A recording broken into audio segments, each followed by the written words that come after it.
Hi guys! So for today's mini vlog, panibagong araw, panibagong ganap na naman ang nangyari sa buong maghapon. Just keep on watching! So ayun nga, day 2 in Thailand. Yes, day 2 na po kami dito sa Thailand. At nakapag-umagahan na ako. At kung gusto nyo makita yon, eto na yun guys! At syempre kumuha na nga ako dito ng pagkain ko. At yung mga kilala ko nga lang na pagkain yung mga pinagkukuha ko dito. At buti nga mga gar, meron mga chicken dito. Kaya nga guys, kumuha na nga ako na kumuha dito. Dahil yung iba nga guys, hindi ko ma-familiar sa akin.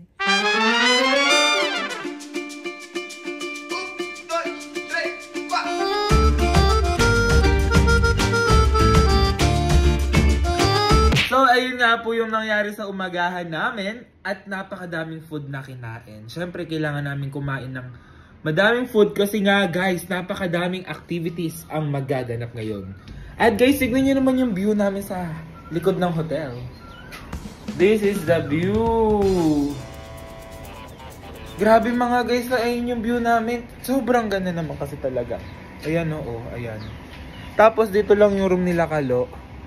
Dito room ni Kalo, tapos iba. Magkakatabi lang naman kami halos ng room. Tignan naman kasi guys, may pool doon.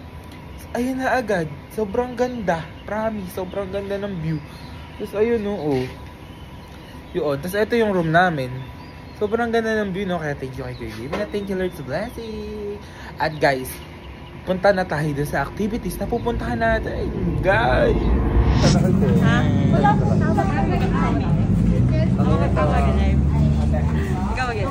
At syempre, ayan nga mga gar, naka-helmet nga ako dito.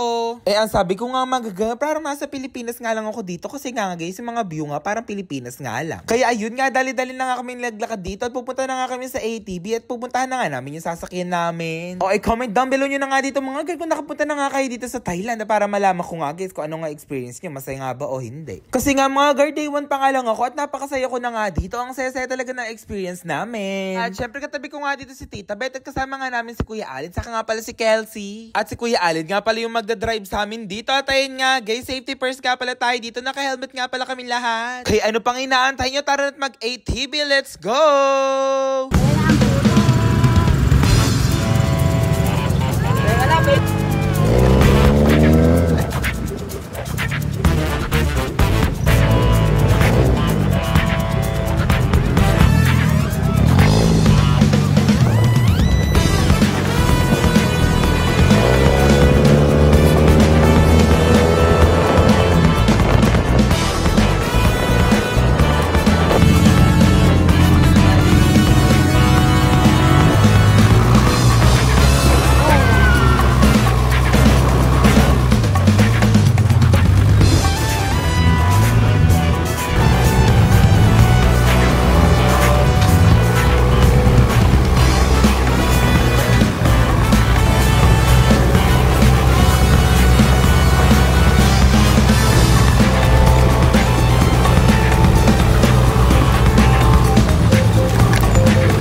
At syempre mga gar, kakain nga tayo dito dahil masyado lang talaga yung pagod natin sa biyahe. Halos 2 hours nga yun mga gar. At mga gar, yung napunta nga sa akin dito, burger nga pala yan. Kaya nga guys, dali-dali na nga ako ditong kumain. At syempre kumain nga lang pala kami dito nila Ate Elma. At ayan nga guys, pauwi na nga din kami dito mamaya. Eh mga girls, sabi nga ni Tita Bet, masyado na daw talaga yung gutom niya dito. Kaya ayan nga guys, dali-dali na nga siyang kumuha ng pagkain dito. Inuno na nga ni Tita Bet dito yung soup. At ayan nga yung mga kaharap ko mga gar. Gutom na nga din yung mga yan.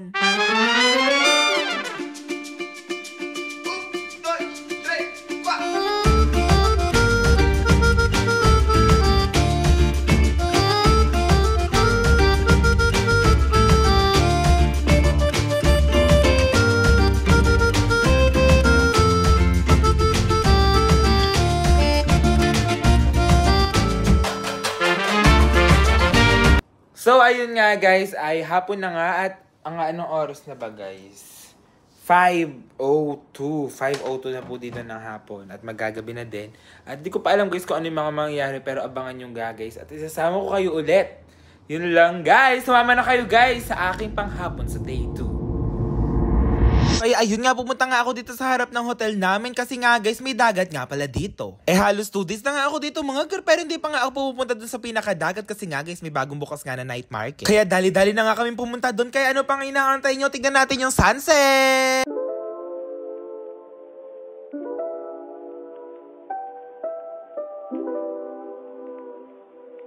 O nakita nyo ba yun mga gar? Napakaganda naman talaga ng sunset dito sa may dagat ng Thailand. At kung makikita nyo nga yung pinaka-background namin, dyan yan nga pala yung hotel namin mga gar, yung pabilog nga pala na yon. Kaya i-fast forward na nga natin yun mga gar. Nandito na nga tayo sa night market at napakaganda naman kasi talaga at may pa-event nga pala sa dito kaya nga may fireworks ngayon. Eh napakaganda naman talaga ng fireworks na yan no? Grabe naman kasi talaga yan no? Napakaangas naman talaga. Tingnan nga dito yung mga food.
Sana nga nag-enjoy kayo. Yun lang guys. Thank you for watching!